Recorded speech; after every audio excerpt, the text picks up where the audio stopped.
মদিনার পোশাক পরতে চায় না। কিন্তু আজ আর্জেন্টিনা ব্রাজিলের পতাকা লাগায় গেঞ্জি ভরে, ঠিক নেই? বাংলাদেশের পতাকার গেঞ্জি পরছো কয়দিন? বেঈমানের গোলাম হয়ে গেলি। শুনলাম কয়েকদিন আগে আবার যাত্রাবাড়ি এলাকায় কালেমার পতাকা নামায় ফেলছে। আমি সেদিন এক জায়গায় বলেছি, দুনিয়ার ভিন্ন কোনো পতাকা থাকবে কি থাকবে না জানি না, তবে কালেমার পতাকা থাকবে। যারা কালেমার পতাকার বিরুদ্ধে যাবে ওদের বিরুদ্ধে আন্দোলন হবে। তুকু যাও সুন্নতে আহমদ কু যাও, তুকু যাও সুন্নতে আহমদ কু যাও, বা মুহাম্মদ কাইবুয়াদ নিসবতুরা মান আহাব্বা সুন্নতি কওলে রসুল মজদায়ে কানা মাই হাম কুন কবুল। কালেমার পতাকা সারা বিশ্বময় উড়বে। এদেশ মুসলমানের দেশ, এদেশ উজানির কারি ইব্রাহিম রহমাতুল্লাহ আলাইহির দেশ। কোন পতাকা থাকবা না থাক জানি না, কালেমার পতাকা থাকবে। এই পতাকার বিরুদ্ধে যারা যাবে ওদের বিরুদ্ধে হবে আমাদের ময়দানে জিহাদ। জিহাদ কখনো বন্ধ? জিহাদ কেন? সমস্ত পৃথিবীর সব সন্ত্রাসীদের সন্ত্রাসী কর্মকাণ্ড বন্ধ করার একমাত্র মেডিসিনের নাম জিহাদ। निगाह मुमिन से तू बदल जाती है तकदीर, निगाह मुमिन से तू बदल जाती है तकदीर, ये बंदा की कुव्वत नहीं कुदरत की तमाशा, ये बंदा की कुव्वत नहीं कुदरत का तमाशा। ऐ मर्द खिरद तर्क मासी की जरूरत, ऐ मर्द खिरद तर्क मासी की जरूरत, अब सोहबत सालेह की सवा कोई नहीं चारा, अब सोहबत सालेह की सवा कोई नहीं चारा। मरदूद है पीछे हमें खबर नहीं लेकिन, मरदूद है पीछे हमें खबर नहीं लेकिन, एक वक्त में हालाक जो अमाल है सारा, एक वक्त में हालाक जो अमाल है सारा। وأما من خاف مقام ربه ونهى النفس عن الهوى فإن الجنة هي المأوى। আল্লাহ বলেন, হাসরের ময়দানে আমি আল্লাহর আদালতে দাঁড়িয়ে হিসাব দেওয়ার ভয়ে যারা নিজেদেরকে গুনাহ থেকে বাঁচায় রাখবে তাদের জন্য আমি আল্লাহ স্থায়ীভাবে বানিয়ে রেখেছি শান্তির ঠিকানা জান্নাত। নবীজি বলেন, ইত্তাকিল মাহারিম তাকুন আবাদান নাস, তোমরা আল্লাহর নিষিদ্ধ জিনিস থেকে নিজেকে বাঁচাও, তাহলে আল্লাহ পাক মর্যাদা বাড়াবেন, মানুষের কাছেও মর্যাদাবান হবে, আল্লাহর কাছেও মর্যাদাবান হবে। আয়াত হাদিসের তর্জমা শেষ। আল্লাহ পাক রব্বুল আলামিন একটা দিনকে টার্গেট করে মানুষকে বয়ান করেছেন।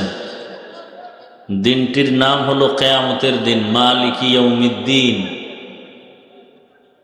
কিয়ামত কেন, কিয়ামত কি এবং কেন হবে, কিভাবে হবে?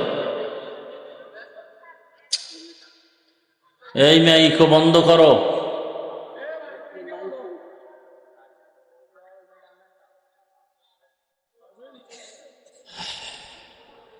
আল্লাহ পাকের হুকুম, বিভীষিকাময় একদিন কিয়ামত হবে। কিয়ামত কেন হবে? একমাত্র ইনসাফের বিচারের জন্য আল্লাহ কিয়ামত দিবেন এবং ফলাফল হাতে পেশ করবেন। ইনসাফের বিচার দুনিয়াতে হয় না, বলে না হয় না, সম্ভব না। পরিপূর্ণ ইনসাফের বিচার দুনিয়ার কোনো আদালতে এটা সম্ভব না। কিয়ামতের আদালত, সে আদালতে বিচারক থাকবেন একজন, তিনি কে? আল্লাহ। আল্লাহর আদালতটা বড় ভয়ঙ্কর হবে। মানুষগুলো সব উলঙ্গ দাঁড়ানো, নারী পুরুষ সব, সূর্য মাথার উপরে, গরমে মাটির জমিন পড়ে হয়ে যাবে তামা।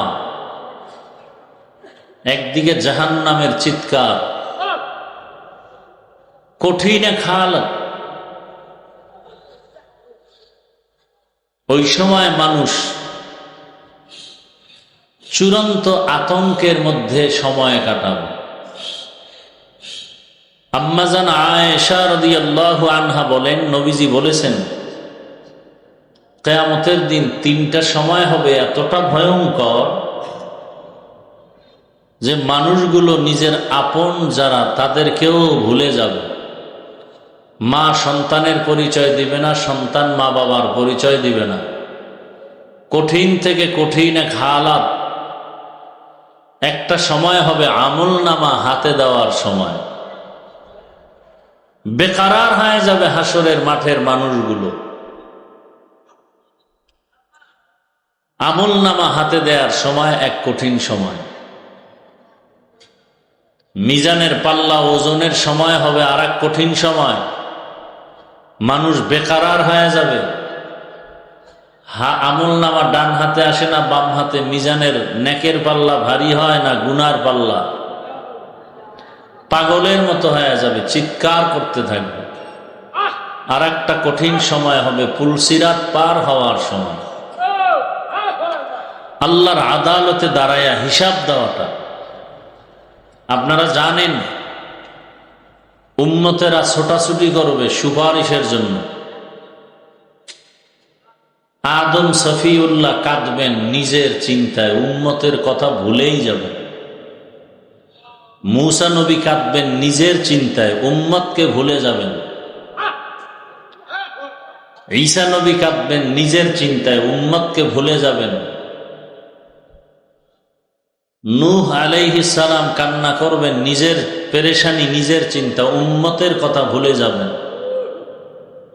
এমন কঠিন অবস্থা হবে হাসরের মাঠে। ওই দিন একটা নেকের টান পড়ে গেছে এক বান্দার। নবীজি বলেন, আল্লাহ বলবে একটা নেক পেলেই সে কোথায় যাবে? আল্লাহ বলবে, দেখো তো তোমার আপন কেউ আছে কিনা একটা নেক দেওয়ার জন্য। ঘুরতে ঘুরতে যাবে, ঘুরবে সব জায়গায়, ছেলের কাছে যাবে। ছেলে বলবে, দুনিয়াতে আমার বাবা ছিল ঠিক, তবে তুমি যে আমার বাবা এটা আমি বিশ্বাস করিনি, যাও। এভাবে ঘুরতে ঘুরতে কেউ একটা নেক দিবেন।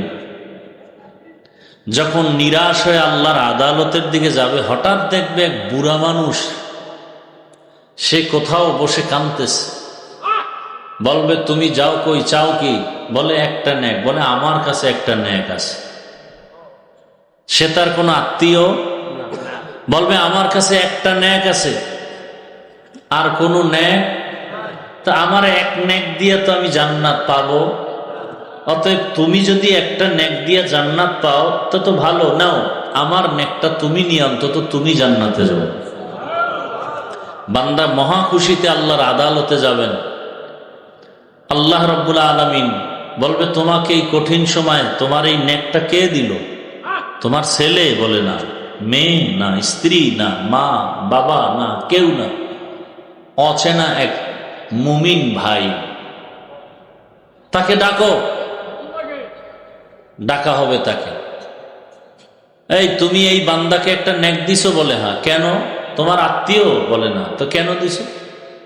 বলবেন, হে মালিক, আমার মাত্র একটা নেক, এই একটা নেক দিয়ে তো আমি জান্নাত পাবো না। অন্তত আমার ভাই যদি একটা নেক দিলে জান্নাত পায়, আমার একটা তৃপ্তি, আমার ভাই জান্নাতে গেল, জাহান্নামে তো গেল না। রসুল বলেন সাথে সাথে আল্লাহ পাকের মায়া কুদরতি অন্তরে জোশ এসে যাবে। আল্লাহ বলবেন, তুমি যদি আজকের কঠিন সময় তোমার এক ভাইকে একটা নেক দিয়ে সহযোগিতা করতে পারো, তোমার থেকে আমি আল্লাহর মায়া কি কম? আমি তো রহিম, আমি আল্লাহ তোমাকেও জান্নাত দিয়ে দিলাম। কিয়ামতের ময়দান ভয়ঙ্কর এক হালাত, এই বয়ান করলেই খাঁটি মুমিনরা আর সহ্য করতে পারে না। হাসরের মাঠের বয়ান করলে মানুষ উজানির মাঠে চিৎকার দেয়, চরমনায়ের ময়দানে চিৎকার দেয়, সহ্য করতে পারে না। আর এগুলো সহ্য করার জিনিসও না। একটা সন্তান হারাইলে বাপ মা চিৎকার করে কান্না করে, বাবা মারা গেছে সন্তান কান্না করে করে বেউস মাটিতে গড়াগড়ি খায়, এরকম হয় না? এটা কিসের কারণে আপনারা বলতে পারবেন? একটা সন্তান বাবা মরে গেছে, কান্না করে করে মাটির মধ্যে গড়াগড়ি খায়, ধুলাবালু গায়ে লাগায়, ময়লা লাগায়, ওই লোকটার কোনো লজ্জা শরম নাই। বিষয়টা কি এমন? এমন করে কেন বলতে পারবেন? কিসের কারণে? ভালোবাসা, মোহাব্বত, কথা ঠিক? এটা বুঝছেন না? এজন্য ওই লোকটার কেউ গালিও, লোকটা বাবার এত ভক্ত, এত মোহাব্বতের, মোহাব্বত তার অন্তরে এত গালেব, সহ্য করতে পারে না, মাটির মধ্যে লাফায়, চিৎকার দেয়, কাদা গায়ে লাগে।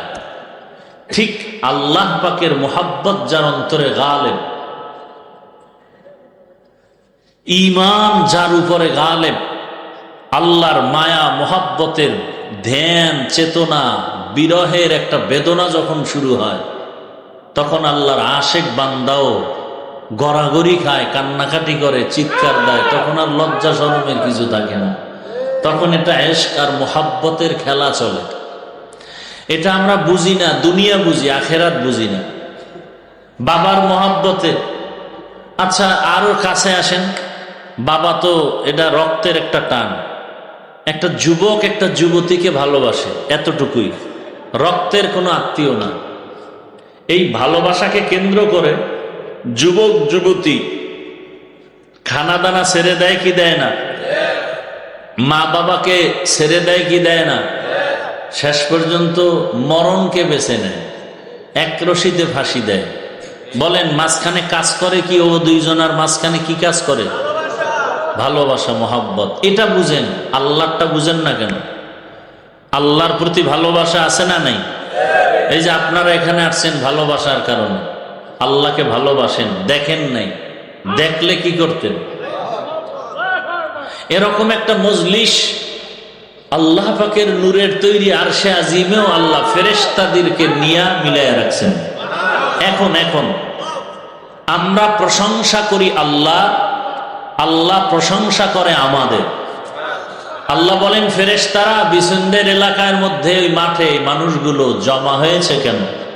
বলে আল্লাহ এরা তোমাকে চায়, আর তোমার জান্নাত চায়, আর কি তোমার জাহান্নাম থেকে মুক্তি চায়। আল্লাহ বলেন ও ফেরেশতারা, এই মানুষগুলো আমি আল্লাহকে দেখছেনি? কয় না। যদি দেখতো, ফেরেশতারা বলে আল্লাহ পাগল হয়ে জীবন যৌবন সব রাস্তায় ছেড়ে দিত। আমার জান্নাত দেখছিনি বলে না, যদি দেখতো তাহলে আজীবন জান্নাত পাওয়ার জন্য শুধু দৌড়াইতে থাকতো। আমার আযাবের জাহান্নাম দেখছেনি বলে না, দেখে নাই। যদি দেখতো জীবনভর সংসার বাদ দিয়া জাহান্নাম থেকে পালাবার জন্য দূরে থাকতো। আল্লাহ বলেন ফেরেশতারা সাক্ষী থাক, যেই মানুষগুলো সংসার ছাড়িয়া, আরামের ঘুম ছাড়িয়া, আমি আল্লাহকে না দেখে, আমার জান্নাত না দেখে, জাহান্নাম না দেখিয়া আমার মোহাব্বত এখানে আসিয়া পড়ছে, সাক্ষী থাক আমি আল্লাহ এদের সব গুনাহগুলো মাফ করে দিলাম। ফেরেশতারা কয় একদলে ওয়াজে আসে নাই, তামসা দেখতে আসে, তামাশা। এরা ওয়াজে আসে নাই। আল্লাহ বলেন আমি এদেরকেও মাফ করে দিলাম। আতিনা ফি দারে দুনিয়া না হাসান, আতিনা ফি দারে উকবা না হাসান, ইয়া গিয়াসাল মুস্তাগীসিন ইহদিনা লিফতিখারা বিল উলুমে वल गिना, हर गोरी देने को तू तैयार है, जो न मांगे उससे तू बेजार है। ধ্যান করেন, ধ্যান। আল্লাহর মায়া মোহাব্বতের ধ্যান নাই। দেখেন এখানে আমরা যারা আছি সবাই মুসলমান না, মুমিন না? আপনাদের আল্লাহ একজন আর আমার আল্লাহ আর একজন। বুঝা শুনে বললেন, তাল মিলাইয়েন না। আপনাদের আল্লাহ আমার আল্লাহ দুই না এক? সবাই একমত? বুঝেন কিন্তু আপনাদের নবী আমার নবী কি? জবান খুলে বলেন সবাই। আপনাদের কোরআন আমার কোরআন, আপনাদের হাদিস আমার হাদিস, আপনাদের কাবা আমার কাবা, আপনাদের কালেমা আমার কালেমা, আপনাদের ধর্ম আমার ধর্ম। দুনিয়াতে আপনি আমি আসি সিস্টেম। বিদায় বেলা কাফনের সংখ্যাও এক, কালার হবে আলাদা। কি মরণকালে কাফনের কালার আলাদা? আমাকে হুজুরদের কালার হবে একরকম, আর আপনাদের কালার আর এক রকম। তো কালার লইয়াও তো কিলাকিলি চলে, চলেনি? কে কালো, কে সবুজ, কে সাদা। টুপি যারা পরছে সবুজ কালো সাদা হলেই তো হলো। যারা টুপি পরেই না এগো নিয়ে এখনো চিন্তা নেই। যারা টুপি পরছে এগো পিছে লাগছে। কালা পরলা কেন, সাদা পরলা কেন? মরণকালে কাফনের কালার কি? এক না দুই? কি কালার? সেখানে সবুজ পরো, কালো পরো, চলবে? আচ্ছা, জানাজার সিস্টেম না এই এলাকারটা একটু আলাদা? কবরের সাইজ, আপনাদের এলাকার কবর এক হাত বড় কি? পিছনে কথা বলেন না কেন? কবরের সাইজ সবার এক। কবরে রাখার পরে প্রশ্ন হবে কয়টা? তাও বুঝি আলাদা? তাও এক? এখান থেকে বুঝার কিছু আছে? আল্লাহ এক, নবী এক, কোরআন এক, কাবা এক, ধর্ম এক, কালেমা এক, আসছি এক, বিদায় বেলা যাওয়ার জানাজার নিয়ম, কাফনের কালার সব এক, কবর এক, প্রশ্ন এক। তাহলে আপনার আমার পোশাক কেন দুই? আশেকে রসুল ভণ্ডরা, পোশাক কেন তোমারটা একরকম আমারটা একরকম? হয়তো সবাই প্যান্ট শার্ট টাই পরি, যদি ওইটাই মদিনার পোশাক হয় তো এক পোশাক পরি। আল্লাহ এক, নবী এক, পোশাকও তো এক হওয়া উচিত। কেউ শার্ট প্যান্ট টাই, কেউ আমরা এরকম জামা পরবো কেন? আর যদি বলেন না এই পোশাকটাই মদিনার, তাহলে এটাই পরেন। হ্যাঁ, চালাক যারা তারা বলবে চাকুরি প্যান্ট শার্টটাই কেন? কি জবাব দেন? কিসের কারণে পরে? চাকরি। আমি প্রথম কথা বলবো, যেই চাকরি করতে গিয়া রসুলের পোশাক পরা যায় না, সে চাকরি করো কেন রে ভণ্ড? রিজিকের মালিককে কয়দিনের জন্য? হ্যাঁ বলেন না কেন? সত্য কথা বলতে অসুবিধা কি? আল্লাহ রিজিকের মালিক। কতক্ষণ? কতটুকু পরিমাণ? অর্ধেক? পরিপূর্ণ? সবাই বিশ্বাস করেন? আচ্ছা, গর্তের পিপিলিকার ক্ষুধা আসেনি? খানা কে দেন? গর্তের অন্যান্য প্রাণীর ক্ষুধা আছে? খানা কে দেন? না আপনারাও মাঝে মাঝে দেন? জঙ্গলের হাজারো প্রাণী আছে, ওদের খানা কে দেন? নদীর মধ্যে হাজারো ধরনের মাছ, ওদের খানা কে দেন? উড়ন্ত পাখি আকাশে উড়ে, ওই নদীর মাছ, এরপরে জঙ্গলের পশু পাখি, এরপরে গর্তের পিপিলিকা, ওরা দামি না আমরা মানুষ দামি? তাহলে আমগো রিজিক কি আল্লাহ দিবেন না? তাহলে চাকরির অজুহাতে প্যান্ট শার্টটাই কেন? আচ্ছা মেনে নিলাম 1 মিনিট, চাকরির কারণে আপনি প্যান্ট শার্টটাই পরলেন। মসজিদে চাকরি আছে, সেখানে মদিনার পোশাক নাই কেন? ওয়াজ মাহফিলে আসছেন, এখানে মদিনার পোশাক নাই কেন? চাকরি মেনে নিলাম, চাকরির কারণে আপনি পারেন না, এখানে কিসের চাকরি? মসজিদে কিসের চাকরি? আল্লাহর ঘরে যাবেন, সেখানেও কি মদিনার পোশাকটা নেওয়া যায় না? বিবেকের কাছে আদালতে বিচার। দেখেন আল্লাহর ভয় কি জিনিস। আপনিও মুসলমান, আমিও। আমি টুপি খুলতে চাই না আর আপনি টুপি দিতে চান না। আপনাকে টুপির জন্য আলাদা বয়ান দিতে হচ্ছে। আপনি কেমন ভিআইপি মুসলমান। আমি দাড়ি কাটতে চাই না আর আপনি রাখতে চান না, আপনাকে দাড়ির জন্য আলাদা বয়ান দিতে হয়। আপনি কত বড় ভিআইপি মুসলমান। কি আমি পর্দা ছাড়তে চাই না, লজ্জা লাগে, আর আপনি পর্দা করতে চান না, লজ্জা পান।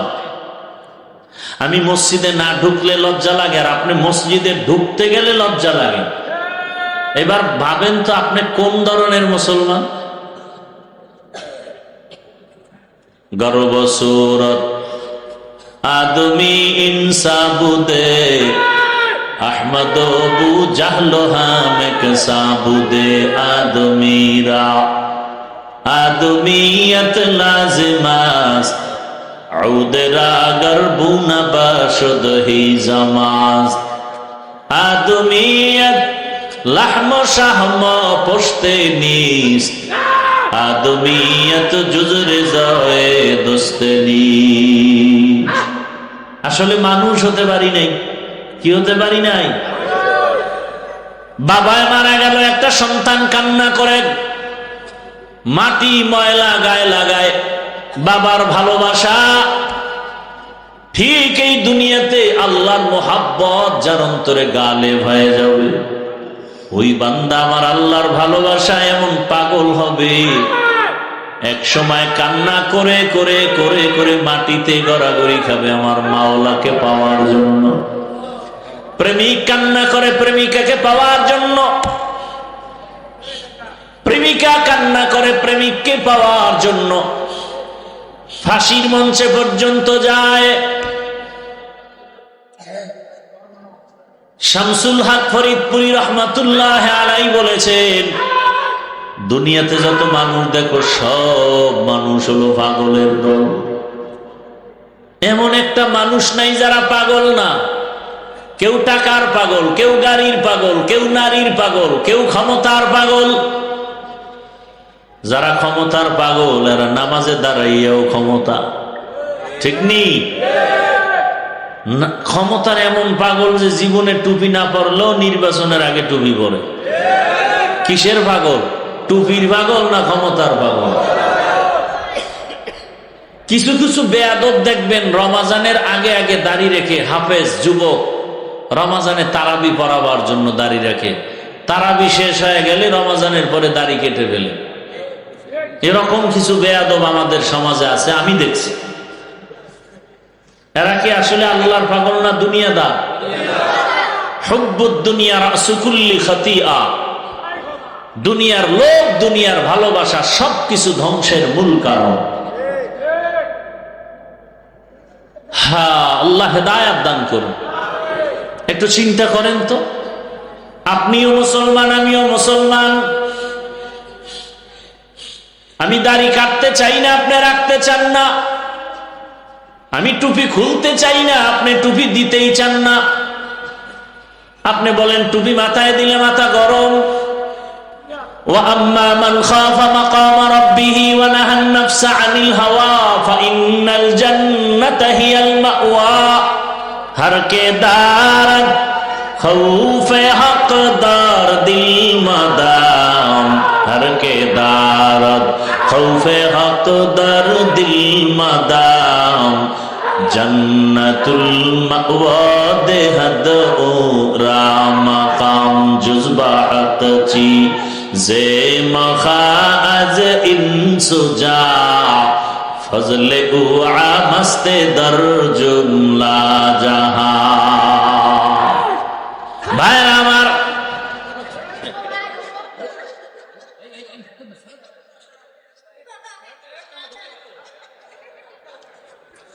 এত পাগলামি, গরম বেশি তো পাগলের পাগলামিও বেশি।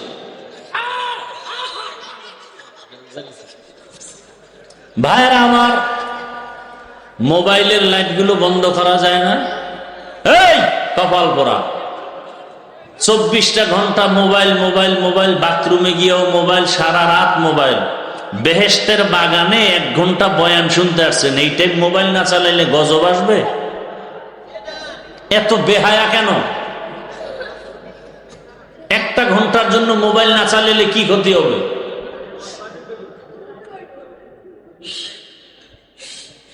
আল্লাহ হেদায়েত দান করুন। আল্লাহর আদালতে দাঁড়াইয়া হিসাব দেওয়ার ভয় দুনিয়াতে যারা অন্তরে জমা করে গুনাহ থেকে নিজেকে বাঁচায় রাখবে, আল্লাহ তাআলা ওয়াদা করেন ফাইন্নাল জান্নাতা হিয়াল মাওয়া, আমি আল্লাহ তাকে জান্নাতের মেহমান বানায় দিব।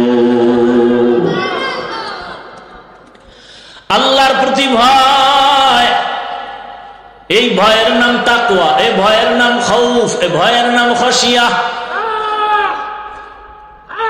একটা সন্তান মা বাবার সামনে অন্যায় করে না কেন? বলে শাস্তির ভয়।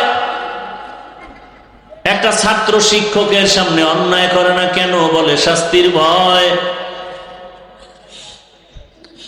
দুনিয়াতে ঠিক মানুষ যদি আমার আল্লাহকে ভয় করে, ওই বান্দাও আল্লাহর আযাবের ভয়ে কখনো গলায় ছুরি লাগালেও দাড়ির মধ্যে অস্ত্র লাগাবে না। ভাইরা আমার, আল্লাহর ভয় অন্তরে জমা করার জন্য নিজে নিজে সম্ভব না। এই তাকওয়া অর্জন করার বাজার আছে, গোডাউন আছে। লিকুল্লি শাইইন মা'দিনুন, মা'দিনুত তাকওয়া কুলুবুল আরিফিন। ভালো ভালো জিনিস রাখার গোডাউন আছে, তাকওয়ার গোডাউন হলো আল্লাহর ওলি যারা, তাদের কলব। আউলিয়ারা কারে উকবা ইখতিয়ার, আউলিয়ারা কারে উকবা ইখতিয়ার, জাহেলারা কারে দুনিয়া ইখতিয়ার। আল্লাহ রাসূল বলেন গুনাহ থেকে নিজেকে বাঁচাও, নিষিদ্ধ জিনিস থেকে নিজেকে বাঁচাও। বলে কেমন? চোখ দিয়া চাও, তবে যা মনে চায় তাই দেখবা হবে না। আল্লাহ সীমাবদ্ধতা দিয়ে দিছেন, যেটা হালাল সেটা দেখবা, এর বাইরে কিছু দেখা যাবে না। দেখার বেলায় তুমি তোমার চোখকে হেফাজত করো, ধরার বেলায় তুমি তোমার হাতটাকে হেফাজত করো, শ্রবণ করার ক্ষেত্রে তোমার কান দুইটাকে হেফাজত করো, হাঁটার বেলায় চলার বেলায় তোমার পাও দুইটা হেফাজত করো। আল্লাহ যেটা ধরতে বলেছেন সেটাই ধরো, যেটা ধরতে নিষেধ করেছেন এটা ধরিও না। হাত দিয়া কোরআন ধরো, মা বাবার পেছনে হাত কাজে লাগাও, চোখ দিয়া বাইতুল্লাহ দেখো সওয়াব, চোখ দিয়া মা বাবার চেহারা তাকায় দেখো সওয়াব, চক্ষু দিয়া আহলে হক উলামা দেখো সওয়াব, আল্লাহর কুদরত দেখো সওয়াব। কান দিয়া কোরআনের আওয়াজ শুনো, আজানের আওয়াজ শুনো সওয়াব। কিন্তু একদল মানুষ কান দিয়ে কোরআনের আওয়াজ শুনে না, ওই হেডফোন কানে লাগাইয়া সারা রাত গান শুনে শুনে, গুনার কথা শুনে শুনে রাত্র কাটায় দেয়। ও যুবক বাবা, ওই ঘুমের মধ্যে আজরাইল আসতে পারেনি। আজরাইল আলাইহিস সালাম আইসা যদি দেখে তোমার কানের মধ্যে গানের তার লাগানো, মুসলমান হিসাবে জবাব দেও, আল্লাহর আদালতে কেমন করে দাঁড়াবে? অথচ তোমার মতো কত যুবক এখনো আছে জীবনে মাদ্রাসায় পড়ে নাই, জীবনে আলিফ বা তাও শিখে নাই। এমন যুবক জেনারেল লাইনে পড়েছে, বাংলা ইংরেজি পড়েছে, 5 ওয়াক্ত নামাজ পড়ে আছে না নাই? রাস্তায় গাড়ি চালায় যুবক, নামাজ ছাড়ে না। কৃষি কাজ করে, নামাজ পড়ে। নদীর মধ্যে মাছ ধরিয়াও নামাজ পড়ে।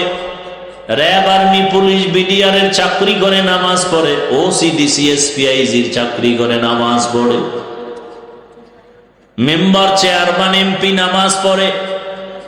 ব্যবসায়ী নামাজ পড়ে, চাকরিজীবী নামাজ পড়ে। বলো তোমার কপাল কেন খারাপ? তুমি কেন পারো না?